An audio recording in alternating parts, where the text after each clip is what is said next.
A swan song is the metaphorical phrase for a final gesture, effort, or performance given before death or retirement. The phrase is based on the ancient belief that swans sing a beautiful song right before death, after living a life full of silence. An apt metaphor for the effort that many game devs go through to make one final game for the fans and declare their legacy before fading away to obscurity. The most famous example of a game being a swan song is the first Final Fantasy game. The title of the series literally being what the game is, Square's Final Fantasy, their final game. Except that's a fucking lie, as originally Final Fantasy was going to be called Fighting Fantasy, but it was changed because there's already a board game with the name. Really, they just wanted the games to have the initials FF and be pronounced with 4 syllables, so literally any short 2-syllable word that starts with F could have been in front of fantasy in Final Fantasy. And the other story behind the Final Fantasy name is romanticizing the past against the wishes of the creator of the franchise. But yeah, it's true at the time Square was not in the best position financially, so FF working title could have been their final game. So it was probably treated like a swan song. However, unlike other series that jam fan service and bring everything full circle, Final Fantasy didn't have a legacy to rely on, unless we're going to pretend that's actually the spiritual successor to the Death Trap series. But what it did do was jam a ton of new and experimental features that you couldn't find anywhere else, being the first JRPG to introduce elemental weakness into the combo loop, dooming us to an existence of spells being weakness checks rather than utility, and being one of the few JRPGs that have fully customizable parties, allowing players to go crazy with team comps with a team full of healers or do something more traditional and reasonable. But like I said, Final Fantasy had no legacy to wrap up, so how about an example of a franchise that set out to do just that with its swan song? Something like Fire Emblem Awakening. There's a semi-popular developer story from the making of Fire Emblem 25th Anniversary Development Secrets Awakening of Fates, where it's recalled that the devs were told by Nintendo that the current Fire Emblem game they were working on was going to be the last game in the series if it did not sell above 2,500 copies. This existential threat to the series caused a huge slew of different design concepts and ideas, from a modern day setting to Fire Emblem in space, and tons of gameplay mechanics that had to be cut or never saw the light of day. Even the initial name of Awakening, Fire Emblem Finn, shows that they were seriously treating it as the last game. Or it could be a Final Fantasy thing where they thought it looked cool. Despite some of the problems with Awakening, it really did embody the whole legacy of the franchise, and feels like a game built upon its ancestors. The setting and some of the main characters are direct descendants of the protagonists of Fire Emblem 1 and 3. We even had Tiki from Fire Emblem 3 appearing in Awakening. The setting of Fire Emblem 2 has been renamed after its protagonist, and makes an appearance in Awakening, and you're forced to face off against their lord, Walhart, a man who unites the continent under one kingdom that will live on without the help of the gods. A man who mirrors the protagonist of Fire Emblem 2. Awakening also brought back child units from Fire Emblem 4. It's done a bit differently, but it's clearly based off genealogy of the Holy War. Honestly, I don't know much about the Rashiya 776, so I can't comment on it, but the protagonist's swords in the game? While the weapon triangle and support system were introduced in Fire Emblem 6, it really feels like IS loves pushing on the identity of both features on Awakening, usually having one of the character's whole gameplay characterization be those two features but in a new context. The idea of the player being a character in the story was from Fire Emblem 7, and the player was even a tactician in that game too. For better or for worse, Awakening's overworld map is from Fire Emblem 8, grinding and everything, although the Tower of Valani and the Lagodu ruins have been split into literally everywhere in the map if you have a box in Awakening. Although the main lord of Awakening, Chrom, is the descendant of Marth from the first and third games, he was designed to be like the lord of Fire Emblem 9 and 10, Ike. Some might even say from the development images, the game might originally have taken place in the setting of Fire Emblem 9 and 10. And Fire Emblem 11, I'm gonna be honest, I never played 11, so... And probably the most remembered thing about Awakening, the custom unit Robin, was an idea ported over from the custom unit of Fire Emblem 12, Chris. Fire Emblem Awakening was truly a game that was made as a celebration of how far the series had come before it would end with this game. But bringing up the past was not the only thing Awakening did. It also pushed the envelope to new mechanics to continue innovation for a potential spiritual successor later on. The pair-up system, while overpowered and broken, was an interesting mechanic on paper, turning off map presence for stats and forcing the other new main feature, the duel system, which was also pretty broken, which gave units stat buffs for each bond they had with nearby allies, with stronger bonds making the buff even stronger, and a chance for adjacent allies to attack with the unit or defend them from attacks to negate all damage. And while gameplay-wise Awakening's mechanics were a bit too powerful, they did push the narrative message of changing fate through bonds quite effectively.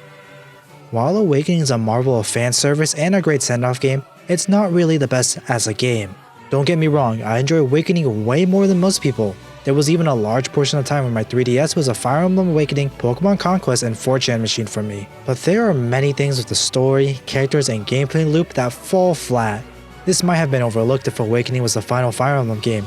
However, as Fire Emblem Fates and Three Houses have shown, it was not, leaving the broken features and the weaker characters to be the series' savior's legacy. But come on, we all know that Ike being insane in Brawl and Awakening being the only good demo on the 3DS is the real reason why the series was saved. But what about a Swan Song game that's still revered as a great game while wrapping up the series nicely?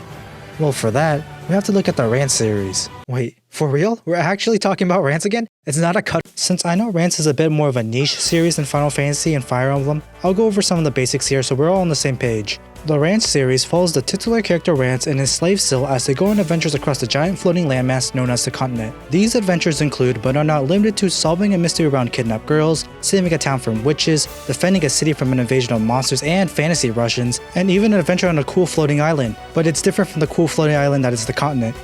Don't worry about it. The first game in the series was released in July of 1989, making it one of the oldest and longest running RPG series, with its planned conclusion in 2018. That's also another thing, it's kind of hard to place what genre Rance is, since the series tends to go wild with gameplay direction every game. You can have an old 80s adventure game in one title, and then a more traditional RPG in another, and then you can have a game decided almost completely on dice rolls, like what the fuck? Who thought Rance 5D was a good idea? Also, it's a hentai game series with a lot of rape. As the story goes, the developers were facing bankruptcy, but they had so many ideas of where this Rance series could go. So as a final effort, they made sure to get all their ideas down of what should happen in the series before its conclusion, starting with the adventure of Rance getting his own gang of loyal bandits, becoming a king of the most powerful countries on the continent, and a power struggle between the humans and demons. That's at least the narrative that's been pushed for a long time, although I couldn't find any source that said it was even true. For all we know, it could be the headcanon of some Anna on 4chan that made it up when they learned that Rance 7 was the first game of the series. But regardless if it was not made as a last effort to keep the company afloat, it was created similar to other Swan Song games like Fire Emblem Awakening. Brutal King Rance was made to wrap everything up while playing homage to everything that came before it. Old villains were redeemed and turned to allies, characters that have been planned for years finally made their first appearance, and the main characters of the company's first game played a huge role in the plot. I'm talking about on the level where one of them has been the Demon King for the whole time, and it makes a lot of sense to switch some turns around using their game kind of huge role. Brutal King Rance really was a celebration of the series and all the characters that we have met through the past 4.2 games and the company's history, but it also worked perfectly as a way to close out the story and as an introduction to basically the whole rest of the world that was planned but not yet covered in past games. But if fanservice was the only trick that Brutal King Rance had up its sleeves, I wouldn't be talking about it here, and it would not be a game firmly looked back with universal praise. Like what I said earlier, the Rance series is known to be extremely experimental when it comes to gameplay mechanics. Brutal King Rance is no exception, and has one of the largest gameplay changes done between titles of the same continuous story. It's going from a dungeon crawling RPG to a larger scale war strategy game. It's kinda like if BioWare released a Mass Effect 4 and it was Stellaris. The free form and open nature of the game, along with the addicting gameplay loop of conquering land and fulfilling events and character flags, has kept Brutal King Rance as the darling of anyone who's played it or even know of it.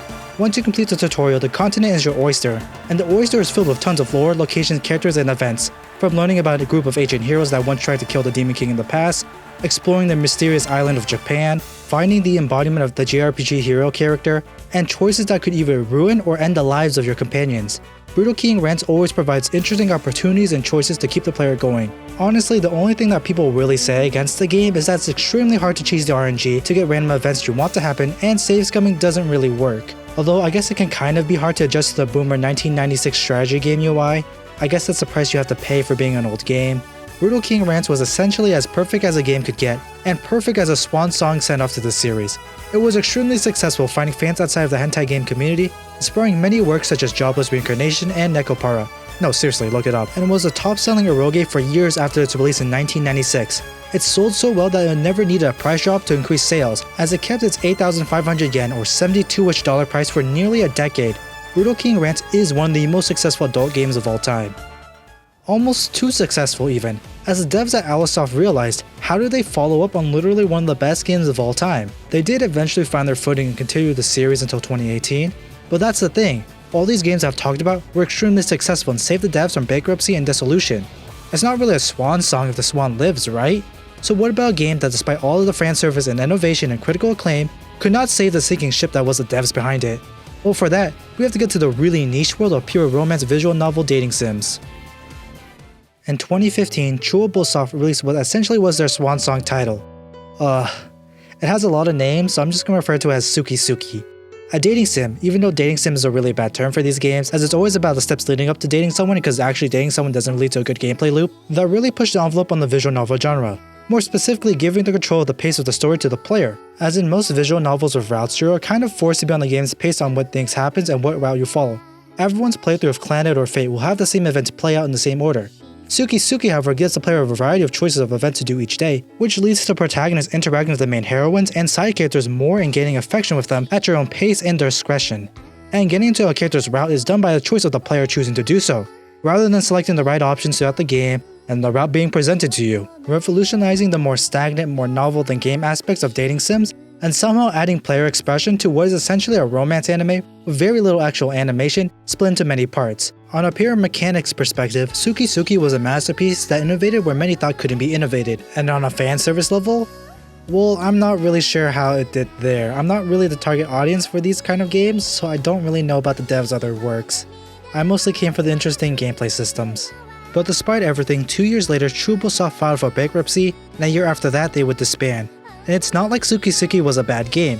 It was a great game that won awards for its gameplay and saw universal praise in Japan. I personally thought the game was amazing when I played it years ago, having a fun cast of characters and an amazing secret route. The same can't really be said about its general reception in the West. However, by the time Suki was localized, Chubosoft was already long gone, and most of the problems stem from the localization. Suki was truly a Swan Song game, the last effort for its developers to make an impact and bring all their experiences into one last performance before being gone forever. There's just something strange about playing a game that was made with so much effort, and a gameplay that can't be found anywhere else, and realizing that people who made it will most likely never make a game again, and there will never be a game like it again. Okay, technically they did release a visual novel after, but let's just pretend it doesn't exist. I mean, nobody cares about My Fair Gentleman anyways. But that's the thing, do Swan Song games even exist anyways? Of course, if you put all your blood, sweat, and tears into a project and have enough experience to make semi-competent games, it will garner some sort of following and be successful. Or if the game wasn't successful, then nobody would even consider it a Swan Song. Final Fantasy easily could have been seen as just another bad Square game. Awakening could have been lumped together the two previous forgettable titles, and the series would forever have a spot in Smash as a relic of a dead franchise. Brutal King Rants could have been a dumpster fire of irritating gameplay and a story that made no sense to outsiders, and I'll say it, the whole modern isekai genre of anime would not be the same. Actually, I think that's a future that might not be so bad. And Suki? Well, you tried your best. I don't know, it would be unknown to even me. Swan Songs don't even really exist, it's just a way to exalt games that have been made with lost soul when developers' backs were pushed against the wall. Just like in real life, the proverbial Swan Song in gaming is not a final performance of death, but rather a performance that leads to a new era of life. Final Fantasy created a new franchise, Fire Emblem Awakening created a new Fire Emblem waifu era, Brutal King Rants was the start of Alisoft's complete domination of the visual novel marketplace, and Suki allowed a dying developer group to be profitable for a little bit before they ran out of money again. Yeah, some glory is not as great as others.